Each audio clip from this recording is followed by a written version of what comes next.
They didn't understand him. Not when he was down, not when he was broken, not when life tore everything from his hands and left him with nothing but his will to survive.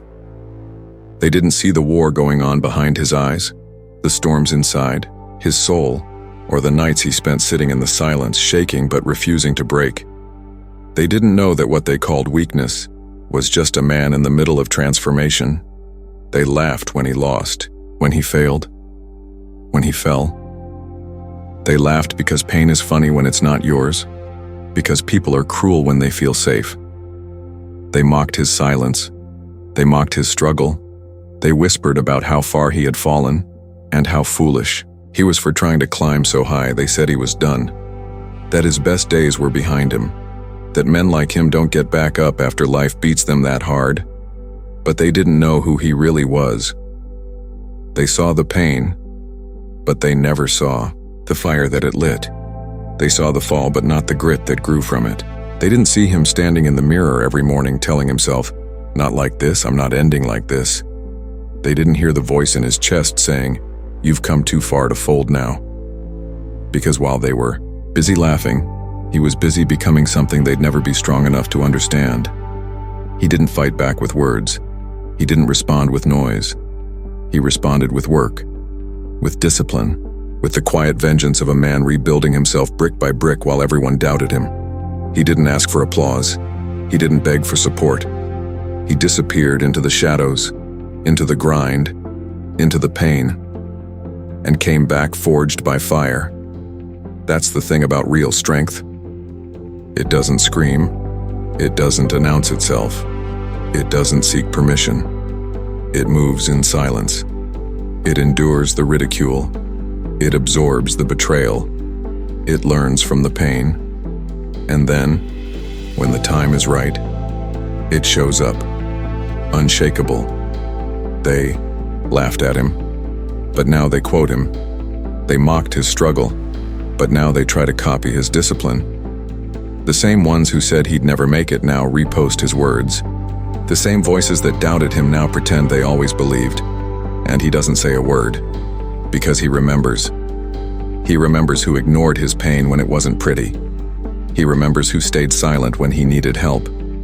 He remembers who turned their backs when he was nothing. That memory, that became fuel. Not for revenge, but for greatness. He didn't want to prove them wrong. He wanted to prove himself right. See, there's a type of strength that only comes from pain. A wisdom that only comes from being broken. A power that only comes from walking through the fire and not running from it. And that's what they'll never understand. He didn't become strong in spite of the pain. He became strong because of it.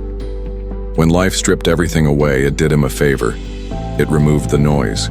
It removed the leeches. It removed the distractions. It showed him who he really was.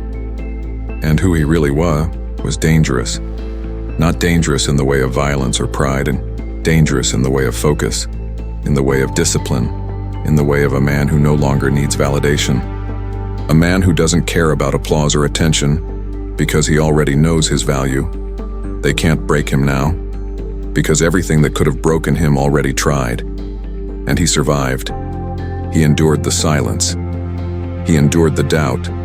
He endured the nights with no support, no answers, no way out.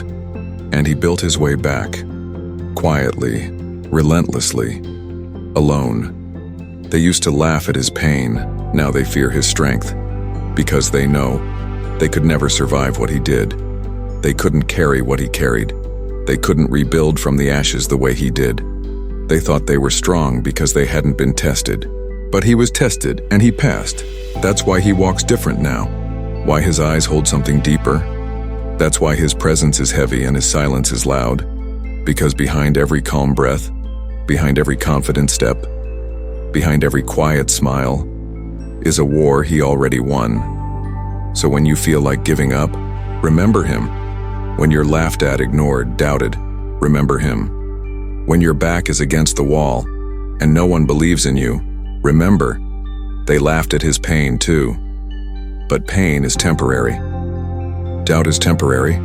Being underestimated is temporary. Strength? That lasts. Legacy? That lasts. And respect? That's earned in silence. You don't need the world to believe in you. You don't need anyone to cheer for you. All you need is one reason, one fire, one voice inside that says, I'm not finished, because that's how he made it. That's how he rose. That's how he turned pain into power and silence into strength. So let them laugh, let them doubt, let them turn away. You've got work to do, a mountain to climb, a life to rebuild. And one day, they'll see. They'll see what real strength looks like and they'll copy it. But they'll never match it because they didn't earn it. You did.